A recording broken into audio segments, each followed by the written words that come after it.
வணக்கம். நான் doctor நம்மாழ்வாரோட student Balamurthy பேசுகிறேன்.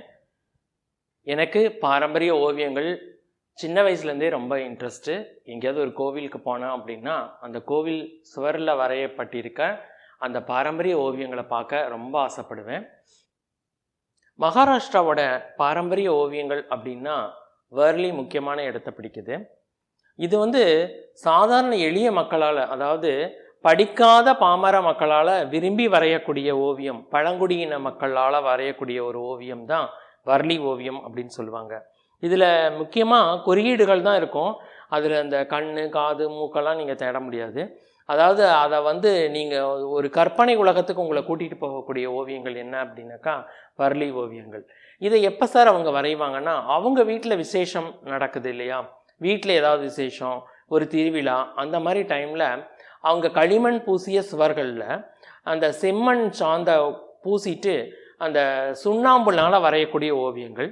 இதை ரெண்டு விதமாகவும் வரையலாம். அதாவது ஒயிட் பேக்ரவுண்டில் ரெட்டு வச்சு வரையலாம், இல்லைன்னா ரெட் பேக்ரவுண்டில் ஒயிட் வச்சு வரையலாம். இப்போ நான் இதில் காமிச்சிட்டேன் உங்களுக்கு, ஒயிட் பேக்ரவுண்டில் ரெட்டு வச்சு வரைகிற மாதிரி காமிச்சிருக்கேன்.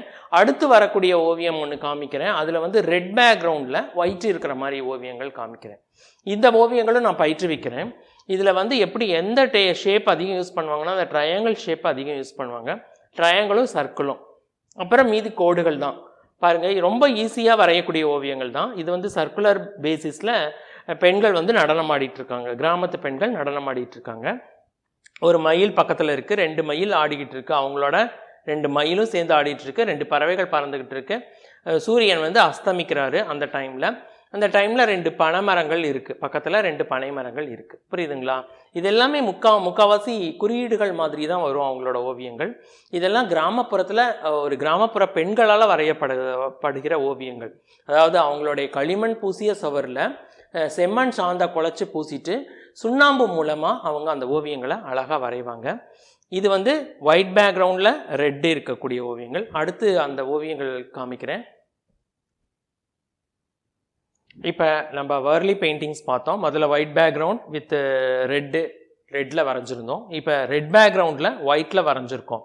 இது வரைஞ்சிருக்கோன்னு சொல்ல முடியாது. நான் என்ன பண்ணியிருக்கேன்னா, கொஞ்சம் டிஃப்ரெண்ட்டாக பண்ணலாம் இந்த ஓவியத்தை அப்படின்ட்டு கட் பண்ணி ஒட்டியிருக்கேன். அதாவது ட்ரையாங்கிள் ஷேப்பில் கட் பண்ணேன் ஒயிட் ஷார்ட்டை கட் பண்ணிவிட்டு ஒட்டியிருக்கேன். சிலது மட்டும்தான் நான் வரைஞ்சிருக்கேன். அந்த கைகள் ஒட்டியிருக்கேன், கால்கள் மட்டும் வரைஞ்சிருக்கேன். பாருங்கள், கால்கள் மட்டும் வரைஞ்சிருக்கேன். மீதி எல்லாமே கட் பண்ணி ஒட்டினது தான். அந்த பூக்கோட கட் பண்ணி ஒட்டினது தான். இந்த ரவுண்டு, பெரிய ரவுண்டு ஒன்று, சின்ன ரவுண்டு. பெரிய ரவுண்டு முகத்துக்கும், சின்ன ரவுண்டு கொண்டைக்கும் போட்டுட்டு 2 லீஃப் மாதிரி கட் பண்ணி அவங்க கொண்டையில் சொருகி வச்சுருக்கேன். பாருங்கள், அது ஒரு பூ மாதிரி தெரியுது உங்களுக்கு. அப்புறம் இந்த 2 சுற்றி இருக்க லேடிஸ் என்ன பண்ணியிருக்காங்க, ஒரு ட்ரம் வாசிக்கிறாங்க. அந்த இது மாதிரி, அதாவது மேளம் அடிக்கிறோம் இல்லையா, கெட்டி மேளம், அதை பண்ணுறாங்க. வாத்திய கருவிகள் இசைக்கிறாங்க. இதில் குழு நடனம், இதை என்னன்னு சொல்லுவாங்க, குழு நடனம்.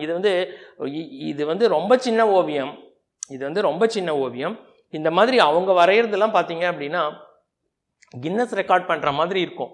ஒரு 100 பெண்கள் சேர்ந்து கும்மி அடிக்கிற மாதிரி, 100 பெண்கள் சேர்ந்து டான்ஸ் ஆடுற மாதிரி, 100 ஆண்கள் சேர்ந்து கை கோத்துக்கிட்டு ஆடுற மாதிரி எல்லாம் வரைஞ்சிருப்பாங்க. ரொம்ப அற்புதமான ஓவியங்கள். ஏன்னா இதுக்கு ரொம்ப பொறுமை வேணும். அவங்க இப்போ நான் ட்ரையாங்கிள் ஷேப் கட் பண்ணி வச்சுருக்கேன். அவங்க எல்லாமே அந்த பொறுமை, அதாவது அந்த ஒழுங்கு கண்டிப்பாக வேணும். ஏன்னா ஒரு ட்ரையாங்கிள் போட்ட மாதிரியே எல்லா ட்ரையாங்கிளும் அவங்க வரையணும். அது ரொம்ப சிஸ்டமேட்டிக்காக இருக்கும். இந்த ஓவியங்கள் பார்த்தீங்க அப்படின்னா ரொம்ப சிஸ்டமேட்டிக்காக இருக்கும். இந்த மாதிரி சிஸ்டமேட்டிக் ஓவியம்னு சொல்லுவாங்க. அதுவும் இல்லாத இந்த ஓவியங்கள் பாரம்பரிய இந்திய பெருமையை பறைசாற்றுற ஓவியங்கள். இது வெளிநாட்டிலலாம் இந்த ஓவியங்களுக்கு நல்ல வரவேற்பு இருக்குது. நிறைய வெளிநாடுகளில் இருக்கக்கூடிய ஆட்கள் இங்கே வர்லி ஓவியங்களை வாங்கிட்டு போய் அவங்க வீட்டை அலங்கரிக்கிறதுக்கு யூஸ் பண்ணுறாங்க.